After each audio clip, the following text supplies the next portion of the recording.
দীপ্তি চৌধুরীর বিয়েতে অভিশাপ দিয়েছে প্রিসিলা। প্রিসিলা নিউ ইয়র্ক নামে আমরা যাকে চিনি, সেই প্রিসিলা দীপ্তি চৌধুরীর বিয়েতে বিয়ে ভাঙার অভিশাপের অলক্ষণে কথা এনে হাজির করেছেন। যেদিন দীপ্তি চৌধুরীর বিয়ে হয়েছে সেই দিনই জনি ভাই নামের একটি ফেক আইডি থেকে প্রিসিলার টাইমলাইনে শেয়ার করে এই অভিশাপ বার্তাটি দেয়া হয়। অর্থাৎ এই অভিশাপে প্রিসিলাও যুক্ত হয়েছেন। প্রিসিলা এবং জনি ভাই নামের এই দুইজনের অভিশাপেই কি দীপ্তি চৌধুরী অভিশপ্ত হবে? আমরা এখন জানবো আসলে কীরকম অভিশাপ দিয়েছেন, অলক্ষণে কথা কেন বললেন এই প্রিসিলা বা প্রিসিলা নিউ ইয়র্ক, আমরা যাকে প্রিসিলা নিউ ইয়র্ক হিসেবে চিনি। মুনাফিকির চরিত্র ধারণ করা প্রিসিলা এক এক সময় এক এক বক্তব্য দিয়ে তার তার ভিউয়ার বাড়াবার চেষ্টা করেন, তার জনপ্রিয়তাকে ধরে রাখার চেষ্টা করেন, অনেকটা শেখ হাসিনার মতো আতুরত হয়েই। তার ধারণা সে প্রচুর সত্য কথা বলে। দীপ্তি চৌধুরীর বিয়ের কথা বলতে গিয়ে তিনি রেলমন্ত্রীর কথা উল্লেখ করেছেন, সাইফুর রহমানের কথা উল্লেখ করেছেন। আপনারা জানেন দীপ্তি চৌধুরী বাংলাদেশের টক শো উপস্থাপনার জগতে এক অনন্য পরিচিত, বেশ খুবই কম বয়সী হলেও তিনি খুবই পরিচিত। তবে তিনি যে শুধুই নন্দিত তা নয়, যতটা নন্দিত ততটাই তিনি নিন্দিতও বটে। তার কিছু নেগেটিভ কর্মকাণ্ডও রয়েছে। এখন আমরা জানবো আসলে এই দীপ্তি চৌধুরীকে কেন অভিশাপ দিলেন। তার আগে জেনে নিই, দীপ্তি চৌধুরীর বয়স 23। তিনি জগন্নাথ বিশ্ববিদ্যালয়ে পড়েন। তিনি যেই মুইনকে বিয়ে করেছেন, ডক্টর বায়োটেকনোলজিস্ট, ঢাকা ইউনিভার্সিটির প্রফেসর, তার বয়স 47 বছর। এখন কথা হলো, এটা খুবই স্বাভাবিক, হতেই পারে, দুটেই শিক্ষিত পরিবার, জেনে শুনে পারিবারিকভাবে বিয়ে হয়েছে। কিন্তু এই মেয়ে প্রিসিলা কেন দীপ্তি চৌধুরীকে অভিশাপ দিল, আমরা সেই জিনিসটি এখন জানব।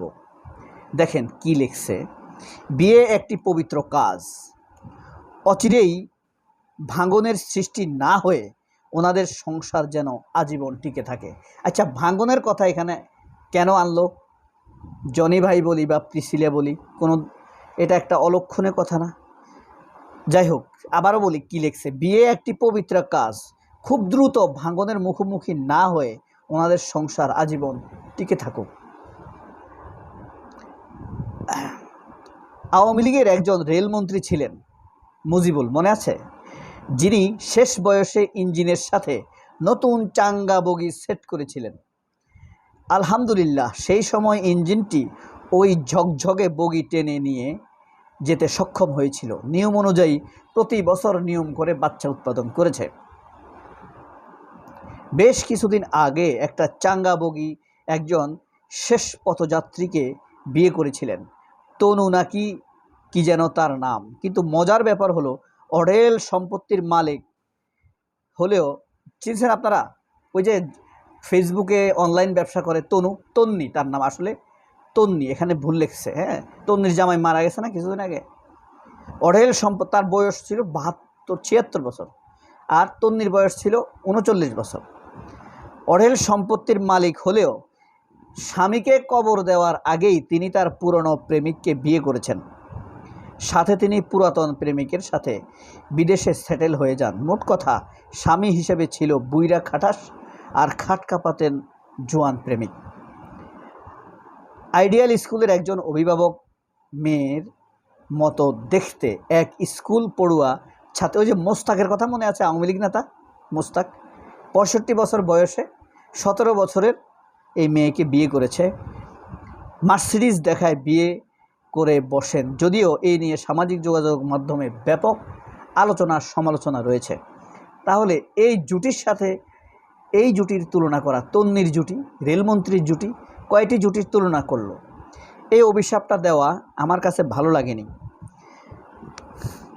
বিয়ে সুন্দর ব্যাপার, সেখানে আপনি অভিনন্দন জানাবেন, খুব স্বাভাবিক।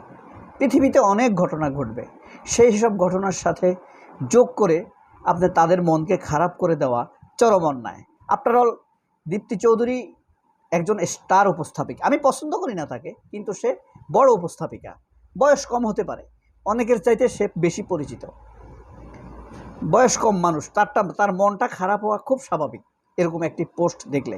এখন কথা হলো এরকম পোস্ট অনেকেই দিতে পারে, কিন্তু যেহেতু প্রিসিলা পোস্ট দিছে, প্রিসিলা তো একটি পরিচিত প্রোফাইল, তার প্রোফাইলটা দীপ্তি চৌধুরীর চোখে পড়ার সম্ভাবনা খুব বেশি, এই কারণে আমার এই আলোচনাটা করা। চোখে পড়বে, তার মন খারাপ হবে, খুব স্বাভাবিক, তাই না? মাঝে মধ্যে সেই মোস্তাককে দেখি বৃষ্টি বিলাস করতে, যদিও বৃষ্টিতে ঢব্বা চাচা লড়তে পারেন না, তবুও তিশা ওনাকে লাড়িয়ে বেড়ান চেষ্টা করেন। এগুলো আকামা অপ্রয়োজনীয় কথা বলছে। গতদিন জাহাঙ্গীরনগর বিশ্ববিদ্যালয়ে অনার্সের 2য় বর্ষের মেয়ে দীপ্তি চৌধুরী বিয়ে করেছেন ওনার অনেক পরিচিত দাদা ভাইকে, যিনি 47 বছর বয়সে এখন উপনীত হয়েছেন।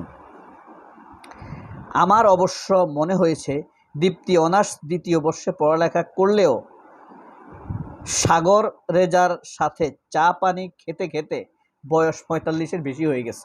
দেখেন কি নোংরা কথাটা বলছে। অর্থাৎ দীপ্তি চৌধুরীর চরিত্র নিয়ে প্রশ্ন তুলছে প্রিসিলারা। যাই হোক, বয়স্ক এই বয়সেও ওনারা একত্র হয়েছেন, এইটা অনেক বিশাল ব্যাপার। প্রতিটা এক করে বাচ্চা পয়দা হলেই নিয়ম অনুযায়ী বয়সের সমাধান হয়ে যাবে। দ্বিতীয় বিয়েতে যেন বসতে না হয় সেই প্রত্যাশা করি। এই ছিল শুভকামনা করার ধরন প্রিসিলার, বুঝতে পারছেন? একটা মানুষের হিংসা হলে, সে তার হাজব্যান্ড একটা ঢাকা ইউনিভার্সিটির টিচার, 4টিখানি কথা না, বায়োটেকনোলজিস্ট, সে পেশায় ডাক্তার। আসলে দেখেন ডাক্তার, তার জ্ঞানের বিলাস কোন লেভেলের। এই বিয়েতে আমি সন্দেহ করছি না তা নয়, আমারও সন্দেহ কিছু আছে, কিন্তু বিয়ের দিনে এটা বলাটা উচিত নয় বলে আমি মনে করি। কোনো এক সময় হয়তো 2-4-10 দিনের মধ্যে আমি সেই ভিডিওটা বানাবো। দীপ্তি চৌধুরীর বিয়ে নিয়ে আমার যথেষ্ট সন্দেহ আছে, কিন্তু বিয়ের দিনে এমন কথা বলে তাদেরকে কোনোভাবেই ছোট করা শুভকামনার মধ্যে পড়তে পারে না। সবাই দীপ্তির জন্য দোয়া করবেন, দীপ্তির জামার জন্য দোয়া করবেন। এখানে যদি খারাপ কিছু থেকেও থাকে, এগুলো যেন দূর হয়ে যায়। দীপ্তির ক্ষতি থেকে যেন এই দেশকে আল্লাহ হেফাজত করে, দীপ্তির জামাইয়ের ক্ষতি থেকে যেন এই দেশকে আল্লাহ হেফাজত করে। 2 শয়তান, শায়েক সিরাজ, ফরিদুর রেজা সাগর, আরেকটা শয়তানের কথা বলি, 2টা শয়তানের কথা বলি আরও, আনিসুল হক এবং ফ্রডের আলো মতিউর এবং আনিসুল হকের শয়তানি থেকে, দুষ্কৃতি থেকে আল্লাহ যেন এই দেশকে, এই দেশের মানুষকে, মুসলমানদেরকে হেফাজত করে। এদের পরিণতি যেন আল্লাহ শেখ হাসিনার মতো করে। সবাই অনেক ভালো থাকবেন। আল্লাহ হাফেজ। আসসালামু আলাইকুম।